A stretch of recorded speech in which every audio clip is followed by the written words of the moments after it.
Livi Voicebook mempersembahkan Pemilik Kambing yang Diberkahi. Penulis Kak Gita Lovusa, ilustrator Kak Kai Arikunto. Nama aslinya Atikah binti Khalid bin Munkith, tapi lebih dikenal dengan nama Ummu Ma'bad Al-Khuzaiyah. Suatu ketika dalam perjalanan hijrah menuju Madinah, Rasulullah Shallallahu Alaihi Wasallam melewati tenda milik Ummu Ma'bad. Ummu Ma'bad biasa duduk di depan tenda, memberi makan dan minum kepada siapapun yang lewat. Rasulullah Shallallahu Alaihi Wasallam dan Abu Bakar bertanya kepada Ummu Ma'bad, apakah ia memiliki persediaan makanan dan minuman? Ummu Ma'bad menjawab, demi Allah, andai kami punya persediaan makanan, tentu sudah aku sediakan untuk kalian. Saat ini kambing-kambing kami tidak menghasilkan susu. Tahun ini juga tahun paceklik. Rasulullah Shallallahu Alaihi Wasallam mengarahkan pandangan ke seekor kambing betina yang ada di samping tenda.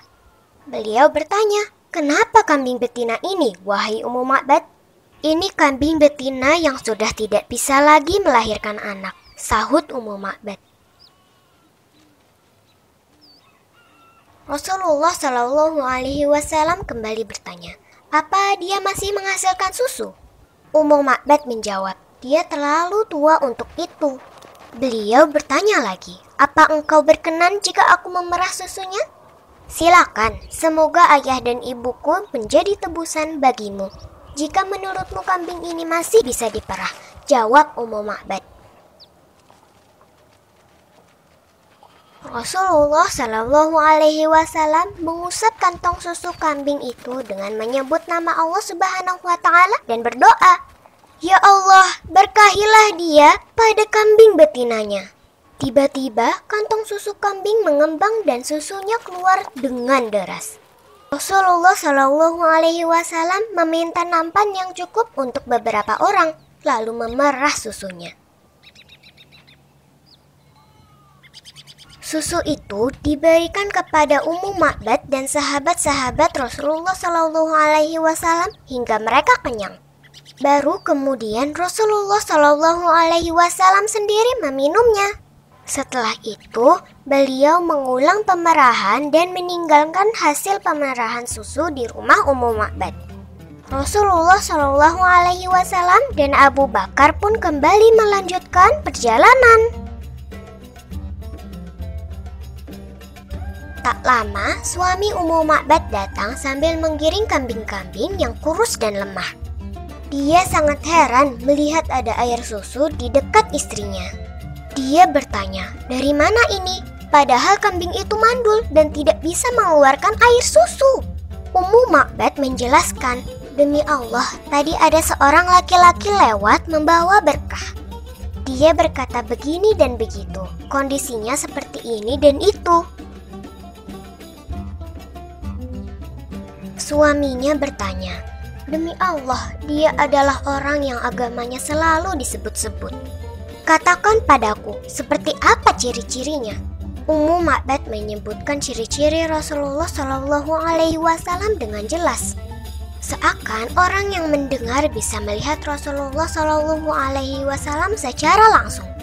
Mendengar penuturan Ummu Ma'bad, Abu Ma'bad berkata, demi Allah, dia adalah orang yang dicari-cari kaum Quraisy. Sebenarnya aku ingin sekali mengikutinya dan aku benar-benar akan melaksanakannya jika ada jalan untuk itu. Kejadian ini membekas kuat pada hati Ummu Ma'bad. Ketika pemuda Quraisy yang memburu Rasulullah Shallallahu Alaihi Wasallam datang kepada Ummu Ma'bad dan bertanya tentang Rasulullah Shallallahu Alaihi Wasallam, maka Ummu Ma'bad merahasiakan beliau. Ummu Ma'bad berkata, kau menanyakan sesuatu yang belum pernah aku dengar sebelumnya. Ummu Ma'bad terkesima oleh berkah yang dia lihat dari Rasulullah Shallallahu Alaihi Wasallam.